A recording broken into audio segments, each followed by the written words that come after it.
Bonsoir messieurs, dames, alors nous sommes toujours dans le cours 145 d'art dramatique avec Philou Dingo. Alors, le cours 145 il est un peu spécial puisqu'on parle de l'inconscient, à quoi sert l'inconscient. L'inconscient, c'est une chose en fait qui existe réellement dans notre esprit, qui nous parle et qui nous influence, sans que nous en ayons conscience. Par exemple, vous êtes sur la route, vous voulez prendre à droite. Vous mettez votre clignot à droite et vous allez à gauche tout à coup, au dernier moment. Alors que vous vouliez aller à droite. Qu'est-ce qui s'est passé? Votre inconscient vous a demandé d'aller à gauche plutôt qu'à droite. Bon, ça c'est un exemple frappant. Pour découvrir la même chose dans la vie de tous les jours, c'est beaucoup plus difficile. Parce que des actes manqués dans la vie de tous les jours, c'est dur à repérer. On les confond souvent avec vous voyez, quand on fait des bêtises, des maladroitesses, des choses comme ça. Alors que si on analyse bien, ça peut être de la maladroitesse aussi, bien sûr, hein, ça c'est normal. Ou alors ça peut être vraiment spécifique à l'inconscient. Alors comment on reconnaît? C'est quand, par exemple, vous faites un acte que vous ne devriez pas rater, jamais de la vie, parce que vous êtes fort, c'est exactement pareil, comme je vous disais, vous avez mis votre clignot à droite pour aller à droite, puis dernier moment vous allez à gauche, alors que normalement, une personne normale ne peut pas rater ça. Hein. Il n'y a qu'un phénomène inconscient qui peut vous faire dévier de telle façon. Oui, je reviens. Voilà, c'est-à-dire que, pour vous expliquer ça d'une façon assez simple, nous sommes donc, je vous disais, dirigés par notre inconscient. Ce qui signifie que notre volonté a peu de chances d'être réalisée dans la vie. D'ailleurs, je suis sûr que si vous le constatez par vous-même, chaque fois que vous voulez quelque chose, ce serait trop facile de l'avoir juste par la volonté. On travaille beaucoup, on essaye d'avoir tout ça, et puis à l'arrivée, on a autre chose que ce qu'on voulait avoir. Voilà. Alors, l'inconscient, je me suis aperçu qu'il existait chez moi lorsque j'ai fait des recherches approfondies sur le sujet, sur mon comportement personnel dans la vie de tous les jours. Mais comme dans la vie de tous les jours, on n'a aucun repère, je me suis fié aux parties d'échecs. Parce que les échecs, c'est inscrit, il y a un but, il y a un jeu, il y a un mouvement, et un acte inconscient se remarque flagrant, c'est flagrant, dans la partie d'échecs. Alors, évidemment, il faut connaître les échecs, il faut être fort, il faut avoir une maîtrise du jeu. On ne peut pas sinon déceler ça, sinon on va appeler ça les erreurs de débutants. Hein, quand on fait une bêtise sur le jeu ou même l'inconscient peut même vous demander de bien jouer quand vous ne savez pas jouer. L'inconscient, il a un registre énorme. L'inconscient, pour comprendre vraiment quel est votre inconscient personnel, il faut vraiment l'analyser dans des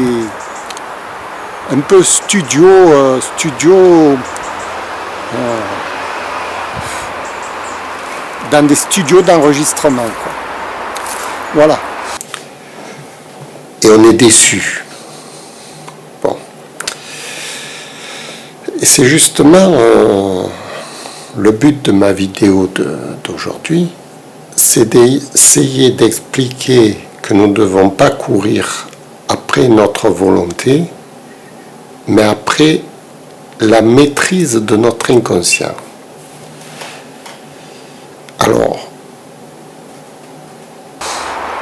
Alors tout ça pour vous dire comment j'ai analysé mon inconscient, comment j'ai découvert que l'inconscient, bon, il était flagrant chez moi dans toutes mes parties d'échecs qui se manifestent à un moment donné, et il apparaît à ce moment-là contre ma propre volonté, contre mon désir, contre ma faculté de jouer, contre toutes mes qualités attendues de joueur d'échecs. Il va me faire un acte manqué.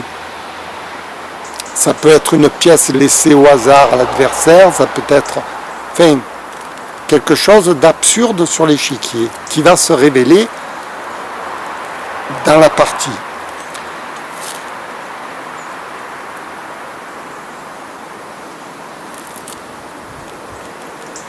C'est assez subtil, si vous voulez, parce que, comment on peut expliquer ça ? Si par exemple on prend la vie de chacun, je vais prendre l'exemple de ma vie, puisque c'est ma vie que je connais le plus, à part celle des autres.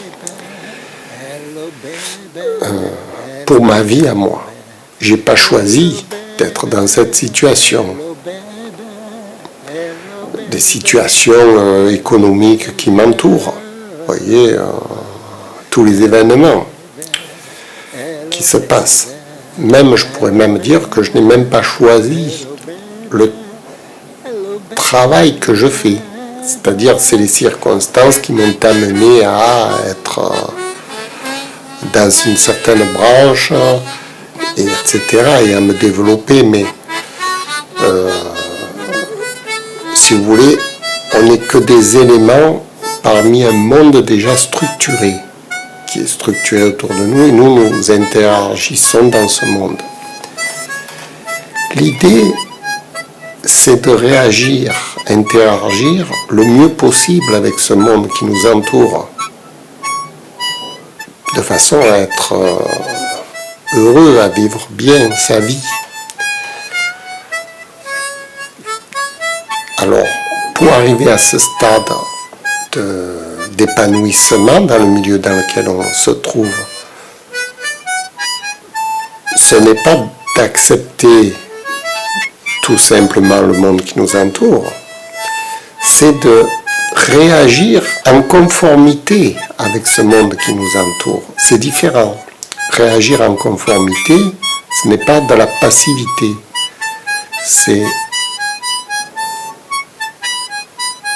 une réaction. Oui, parce qu'une fois qu'on a bien décelé le programme de notre inconscient, une fois qu'on a bien compris de quoi il s'agissait, on peut ensuite essayer de le modifier et re-observer les résultats que l'on obtient dans la partie d'échecs, par exemple, après avoir modifié son inconscient. Un peu comme quelqu'un, en hypnose ericksonienne, on apprend à quelqu'un à ne plus fumer. Après, dans la réalité, on va s'apercevoir qu'il ne fume plus. On va reprogrammer son inconscient. Voilà. Alors, le comédien, enfin, nous-mêmes, disons, la personne normale, une personne, peu importe qui veut reprogrammer son inconscient, c'est de l'auto-hypnose, en quelque sorte, on pourrait appeler ça comme ça.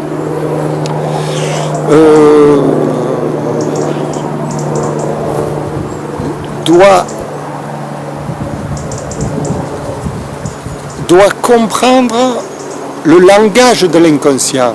C'est comme le langage informatique, on doit comprendre le langage, avec quel genre de programmation lui donner. Alors là, pour comprendre le langage de l'inconscient, il faut en revenir au scénario de l'acteur et inculquer l'inconscient à partir d'un scénario qu'on voudrait à quoi il obéisse.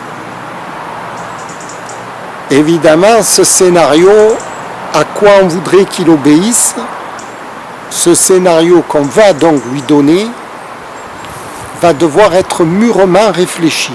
Parce que si on lui donne un scénario a priori qui ne nous convient pas, on va obtenir un résultat insatisfaisant pour nous-mêmes. C'est là où il va falloir faire une grosse recherche sur le scénario, savoir quel scénario on va pouvoir donner à l'inconscient. Parce que si par exemple vous vous dites je veux arrêter de fumer,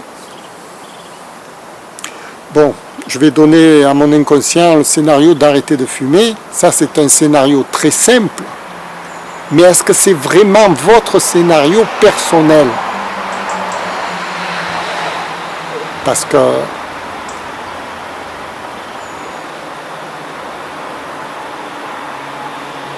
le scénario personnel, il a attrait à la personnalité de la personne. Il n'a pas attrait à la volonté. Par exemple, si vous décidez de ne plus fumer, ça peut aller contre votre personnalité. Si votre personnalité, c'est une personnalité de frimeur, par exemple, vous aimez frimer avec la cigarette, par exemple, et que vous allez lui donner un scénario contraire à votre personnalité, vous allez endommager votre personnalité en dessous. Alors que vous auriez pu donner un autre scénario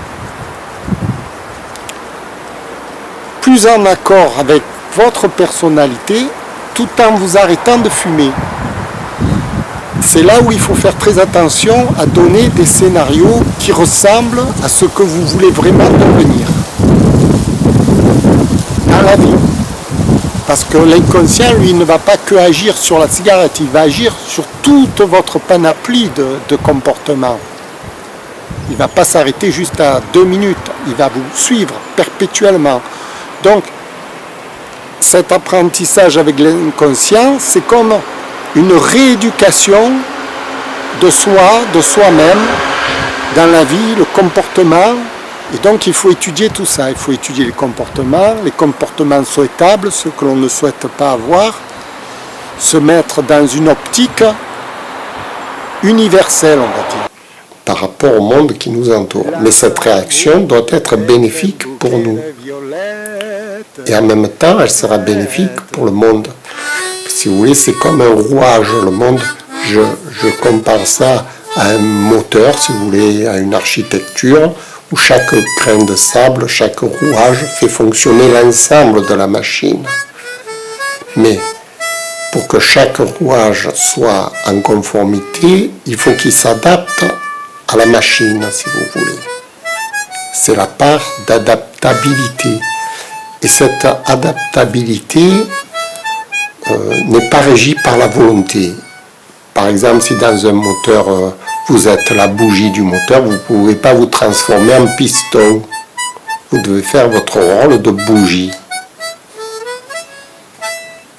Dans la vie, on est chacun de nous, il a un statut, un rôle dans la société qu'il faut qu'il puisse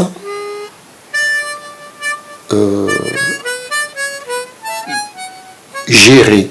C'est la gestion de ce patrimoine personnel que nous avons tous dans tous les pays. N'importe qui, il a un patrimoine personnel qu'il faut qu'il apprenne à gérer de façon à ce que l'ensemble de la société approuve ce fonctionnement et en retire aussi du bénéfice. En retire du bénéfice pour lui, pour l'ensemble, pour tout le monde.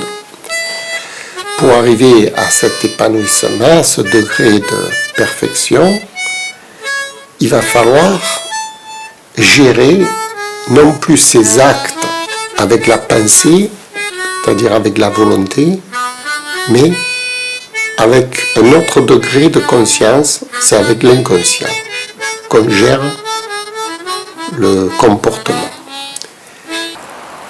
Oui, avant de redonner un scénario dynamique à votre inconscient, il va falloir étudier votre comportement dans la vie de tous les jours, ce que vous aimeriez devenir, le personnage que vous aimeriez devenir.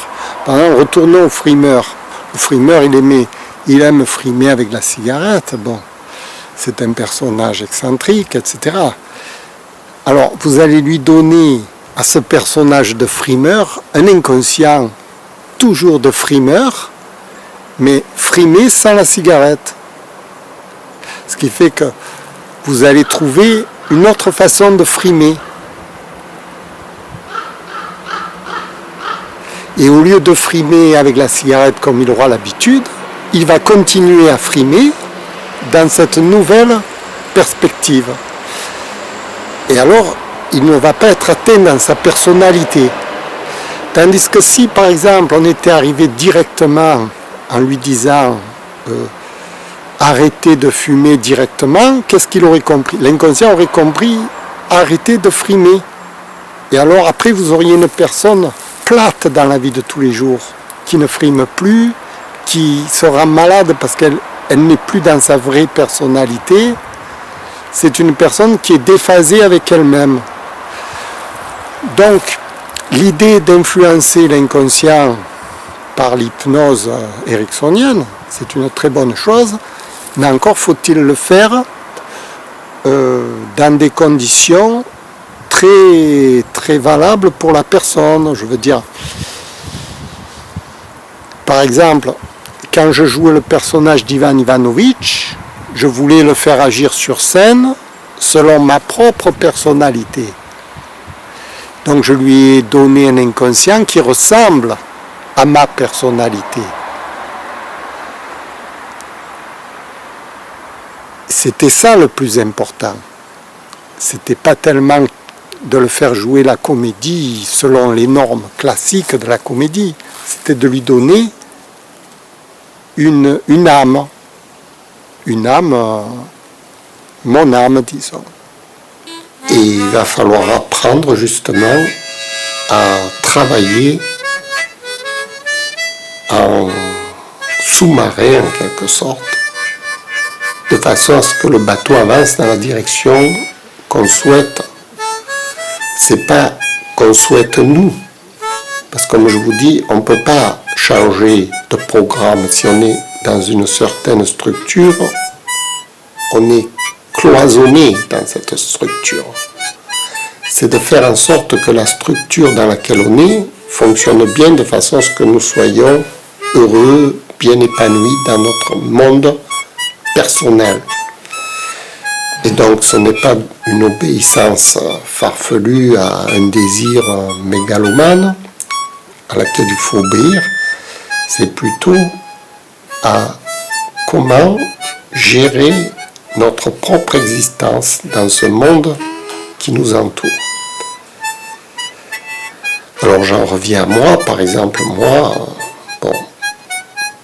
dans la vie je voulais être médecin, ça n'a pas pu se réaliser, donc j'ai fait ce qu'on m'a proposé de faire, ce qui m'a conduit à travailler avec mon père, ses frères, ensuite ce qui m'a conduit à la comédie, ce qui m'a conduit ensuite à développer mes facultés d'acteur, de comédien, jusqu'à ce que ce n'est pas ma volonté, parce que dans tout ça, je n'obéis pas. Ma volonté initiale, c'était de soigner les gens, d'être médecin, ou même plus, je voulais être en fait chercheur scientifique, j'étais dans la recherche, ça a été toujours mon domaine de prédilection, et j'ai reporté mes facultés intellectuelles dans le développement personnel. Parce que c'est la vie qui m'a conduit à ça, c'est la vie, c'est tout. Maintenant, je ne sais pas la vie à quoi va me conduire demain.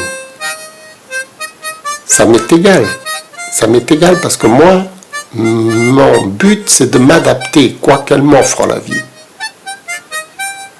C'est le pire qu'elle puisse m'offrir, par exemple, j'ai fait un accident de vélo il y a à peu près 4 ans, 5 ans de ça.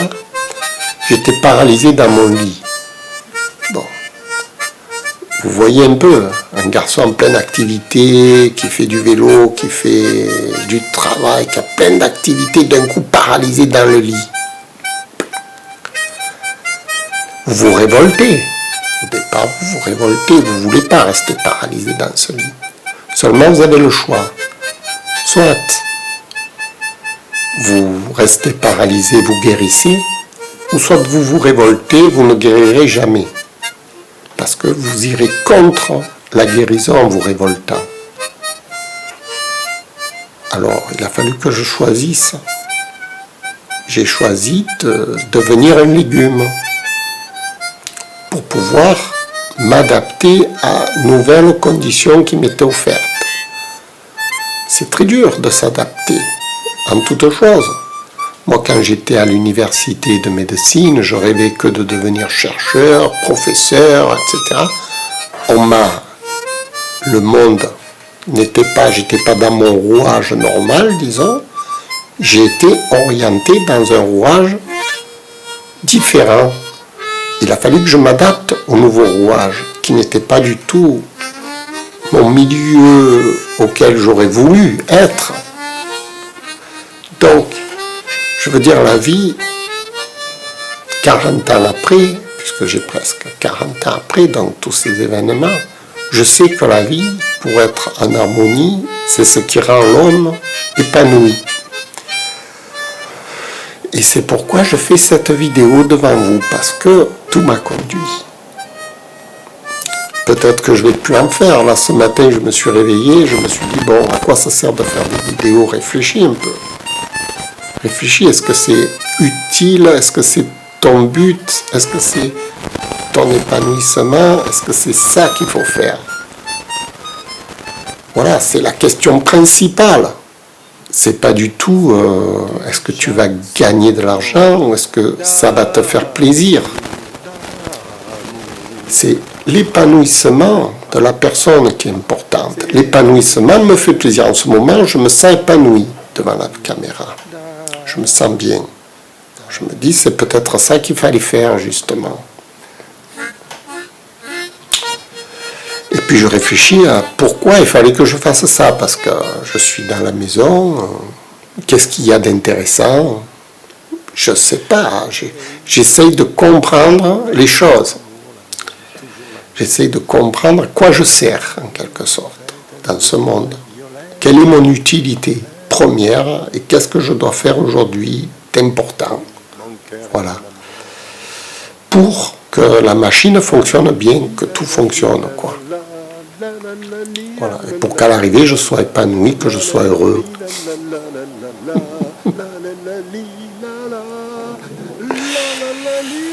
Voilà. C'est une manière de laisser l'inconscient diriger notre vie par rapport à notre volonté qui va être un obstacle à l'inconscient de se réaliser, finalement.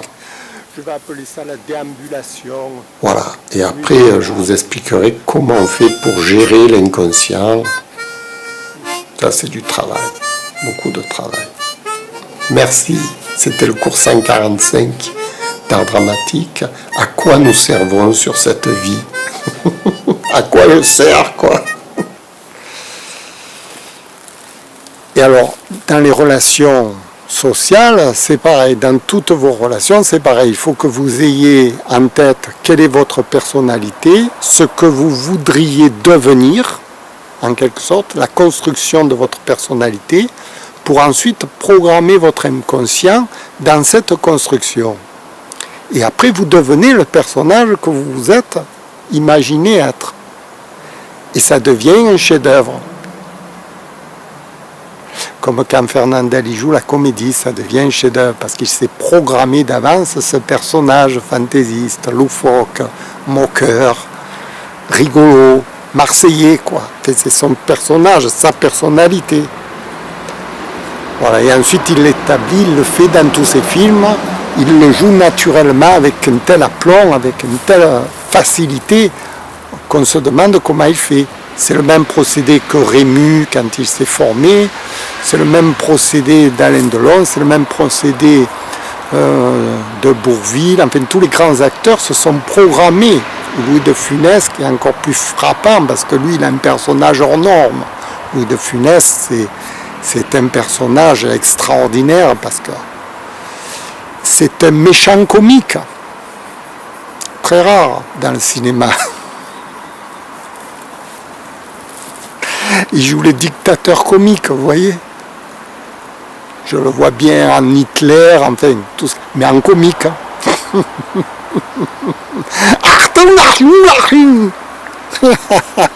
Enfin, il n'y a que lui qui sait le faire, parce qu'il s'est programmé. Moi, pour que je joue la comédie, c'est pareil. Il faut que je prenne le temps de me reprogrammer dans le personnage que je veux donner. Là, en ce moment, je me suis programmé comme professeur d'art dramatique. C'est pour ça que le cours découle comme ça, déboule tout seul, vous voyez. Je fais rien de spécial, moi, j'ai même pas préparé mes notes. Elles sont toutes là, mes notes. Parce qu'il y a longtemps que je les prépare, il y a longtemps que je me prépare à ça. Voilà. Et donc, même le professeur d'art dramatique, c'est encore un personnage, c'est Philou Dingo, quoi. Moi, je l'ai appelé Philou Dingo parce que c'est pour expliquer que c'est un personnage, tout simplement. J'aurais pu dire n'importe quel nom, mais Philou Dingo, j'aime bien parce que c'est contradictoire. Un filou, un peu dingo. En général, un filou, c'est pas dingo, mais un dingo, c'est pas filou non plus. Donc, ça me plaît, la contradiction. Merci, c'était le cours 145 d'art dramatique. À quoi sert l'inconscient? Ah, il y en a des choses à dire, mais là, c'était bien, c'était bien. Au revoir.